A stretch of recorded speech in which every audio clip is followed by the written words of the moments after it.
प्रभु का धन्यवाद हो फिर एक बार। प्रभु ने दिन दिया है और हम सब लोग सुरक्षित हैं। प्रभु का कोटि कोटि धन्यवाद है कि प्रभु ने हर एक को सुरक्षित रखा है, इसलिए रखा है कि हम उसके पवित्र नाम की महिमा को कर सकें। फिर से हम एक वचन के साथ आज हम आप लोग के साथ उपस्थित हुए हैं और हम लोग मिलकर के इस वचन को सीखेंगे।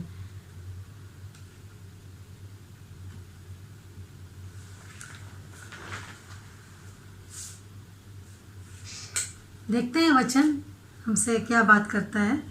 पहला तीमुथियुस, आप निकालिएगा पहला तीमुथियुस उसका 2 अध्याय और 1 पद से 4 पद।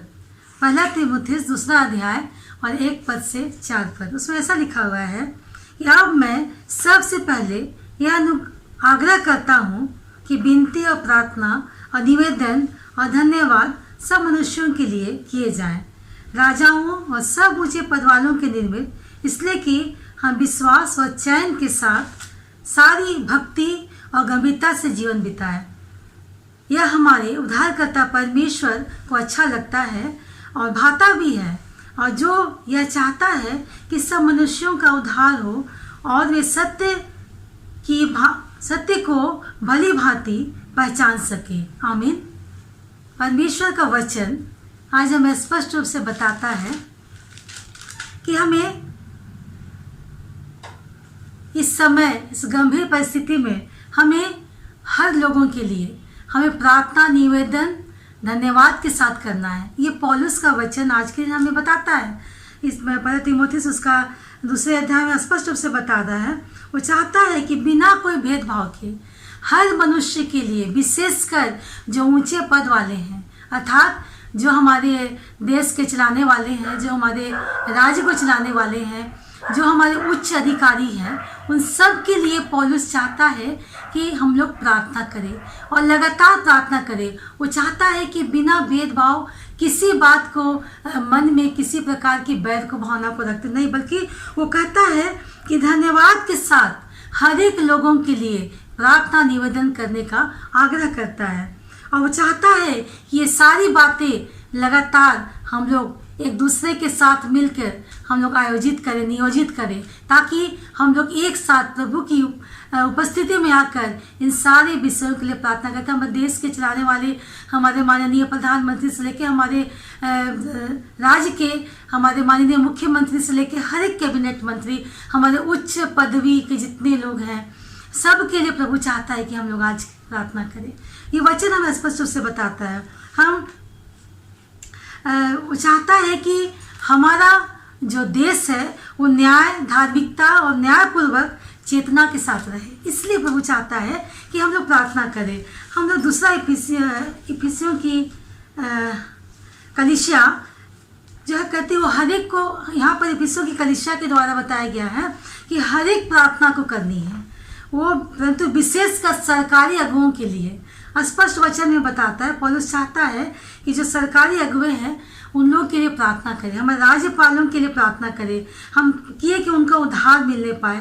और हर एक पद के लिए वो चाहते हैं कि जो भी हमारे राजनीतिक में जो भी उथल पुथल हमारे देश में आती है, हमारे राज्य में आती है, वो सारे उथल पुथल के लिए हम प्रभु से हम प्रार्थना करें और हर एक बातों में सावधान रह करके सावधानी पूर्वक हमको प्रार्थना करना है। अब प्रभु जैसा चाहता वैसा, ना कि अपने अनुसार, प्रभु जैसा चाहता है और प्रभु को ये भला लगता है। जैसा वचन में हमने पढ़ा कि परमेश्वर को ये भाता है कि हम अपने देश के लिए, उनके अधिकारियों के लिए हम लोग प्रार्थना करें, हमारी राजनीतिक, सामाजिक हर एक बातों के लिए करता है। और ऐसी प्रार्थना होनी चाहिए जो हमारे उद्धारकर्ता परमेश्वर को जो प्रसन्न करती है। जी हाँ, ऐसी प्रार्थना को करने का निवेदन पौलुस करता है जो हमारे उद्धारकर्ता परमेश्वर को उभाता है, अर्थात उसको प्रसन्न करता है और उसके सम्मुख ग्रहण योग्य है। ऐसी प्रार्थना को करने का निवेदन पौलुस आज हमसे करता है इस वचन के माध्यम से, और चाहता है कि हम उसी प्रकार की प्रार्थना को करें। अगर हम कुछ वचन को देखते हैं, पहला यूहन्ना और उसका 5 अध्याय का 14 पद हम देखते उसमें पाते हैं। पहला यूहन्ना और उसका 5 अध्याय और उसका 14 पद। और हमें उसके सामने जो हियाव होता है वह यह है कि यदि हम उसकी इच्छा के अनुसार कुछ मांगते हैं जी हाँ, तो हमारी सुनता है। जी हाँ। अगर यहाँ पर वचन आपसे कह रहा, स्पष्ट रूप से बता रहा है कि हमें उसके भय को मान करके हम उसकी इच्छा के मुताबिक अगर हम निवेदन को करते हैं, प्रार्थना करते हैं, तो परमेश्वर यहाँ पर स्पष्ट रूप से कहता है कि वो हमारी प्रार्थना को सुनता था। परमेश्वर हमारी प्रार्थना को सुनता है। तो परमेश्वर का ये प्रार्थना है वो उसकी इच्छा के अनुसार होना चाहिए। जी हाँ, हमारी इच्छा नहीं, परंतु परमेश्वर की इच्छा के मुताबिक हम लोग अपने देश के हर राजनीतिक बातों के लिए, हमारे अधिकारियों के लिए प्रार्थना करने का निवेदन करना चाहता है। और कहता है कि जो परमेश्वर का स्वभाव है, अर्थात वो हमारा उद्धार करता है और वो मनुष्यों को हमेशा से बचाने के लिए अपने आप को यहाँ पर स्थापित किया। हम लोग जानते हैं, जैसा वचन में बताया जाता है। और उसी प्रकार वो चाहता है कि परमेश्वर कि मनुष्य को हमेशा से बचाना चाहता है। और इसलिए हमको प्रार्थना करना है कि हमारा मानव जाति को पूरी तरह से हम लोग सुरक्षित रख सके, उसको हम लोग संभाल के रख सके। इसलिए वो चाहता है कि हम लोग प्रार्थना करें। और वो चाहता है कि सभी लोगों के लिए, एक एक लोगों के लिए प्रार्थना करें, हर मनुष्यों के लिए प्रार्थना करें, हर एक अधिकारियों के लिए प्रार्थना करें, चाहे वो हमारे किसी प्रकार के हमारे अधिकारी क्यों ना हो, चाहे वो देश के हो, सरकारी अधिकारी हो, सब के लिए प्रभु के अनुसार प्रार्थना करें। और वो चाहता है कि हम लोग सत्य को पहचाने और सत्य के हिसाब से हम लोग प्रार्थना करें। जब प्रभु बोलता है कि भली भांति जैसा प्रभु चाहता है उस प्रकार हम लोग प्रार्थना दिन को करने पाए। और हमारी आशा उस जीवते परमेश्वर की होनी चाहिए। हमारी आशा उस जीवते परमेश्वर की होनी चाहिए। और जो हमारा उद्धार करता परमेश्वर है, हम उसी के अधीनता में रह के, उसी विश्वास के साथ हम उनके निकट आ करके हम प्रार्थना निवेदन को करने पाए। हम एक और वचन को देखते हैं, दूसरा पत्रस उसका 3 अध्याय का 9 पद। प्रभु अपनी प्रतिज्ञा के विषय में देर नहीं करता। प्रभु अपने प्रतिज्ञा के विषय में देर नहीं करता है। जैसी देर कुछ लोग समझते हैं, जैसी बेवकूफ लोग समझते हैं, पर तुम्हारे विषय में धीरज धरता है। परंतु तुम्हारे विषय में धीरज धरता है और नहीं चाहता कि कोई नष्ट हो। आमीन। वरन यह कि सबको मन फिराव का अवसर मिले। वरन यह कि सबको मन फिराव का अवसर मिले। आमीन।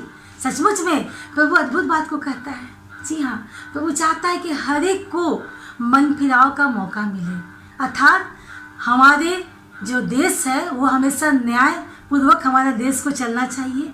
और हर एक बात जो प्रभु के अनुसार है उन बातों के अनुसार हमें प्रार्थना करें, ताकि हमारे जो कठिनाई जब इस समय चलती है, जिस समय परिस्थिति आती है, उस समय निवेदन के द्वारा हम उस मुसीबत से अपने देश को, हमारे उच्च अधिकारियों को हम बचा सकते हैं। जी हाँ, शैतान के चंगुल से उसको आज़ाद कर सकते हैं और उनकी भावनाओं को हम सही जैसा परमेश्वर चाहता है उसके अनुसार हम लोग कर सकते हैं। ये इतना ताकत है प्रार्थना में। जी हाँ, हम लोगों को प्रार्थना लगातार उसी प्रकार करना चाहिए जैसा परमेश्वर चाहता है और जैसा परमेश्वर ने हमें बताया है।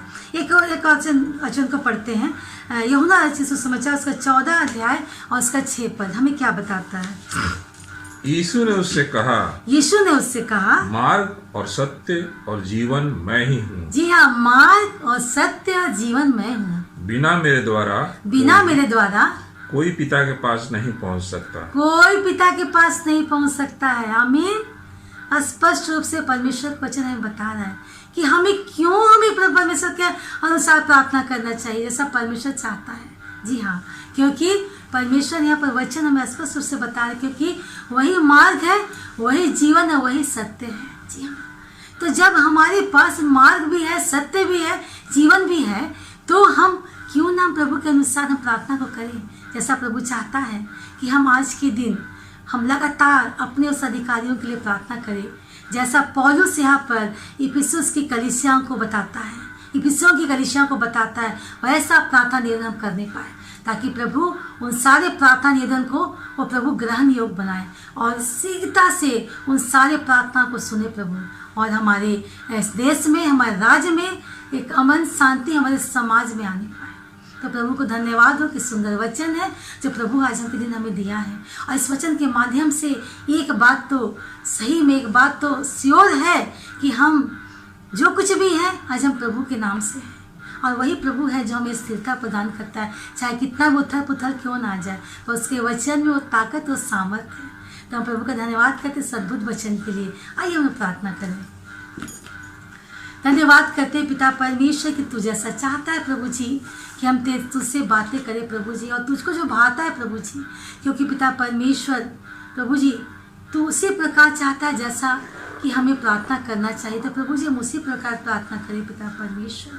हाँ प्रभु जी, क्योंकि तू मार्ग और सत्य और जीवन है प्रभु जी, और तू चाहता है कि हमारे इस देश के जो हमारे माननीय मुख्यमंत्री हैं, हमारे माननीय प्रधानमंत्री हैं, और जो माननीय नेतागण हैं, जो हमारे उच्च सरकारी अधिकारी लोग हैं पिता परमेश्वर, जो हमारे अधिकारी हैं प्रभु जी, हर एक के लिए प्रार्थना करें पिता परमेश्वर, ताकि हर लोग प्रभु जी उस न्यायपूर्वक बातों को मान करके एक अमन और शांति के साथ प्रभु जी अपने कार्य को कर सके पिता परमेश्वर, और इस देश की जनता को प्रभु जी सही मार्गदर्शन करके अमन और शांति के साथ रख सके पिता परमेश्वर। हाँ प्रभु जी होने दे पिता परमेश्वर कि हर एक को प्रभु जी आज हम नाम बदाम प्रभु जी, हर एक मंत्रियों को प्रभु जी, जितने हमारे माननीय मुख्यमंत्रियों से लेकर प्रभु जी, प्रधानमंत्री से लेकर प्रभु जी, हर एक कैबिनेट के माननीय मंत्रियों को प्रभु जी, हमारे माननीय हमारे सरकारी उच्च अधिकारियों को पिता परमेश्वर, सब को तेरे निकट लाते हैं प्रभु जी।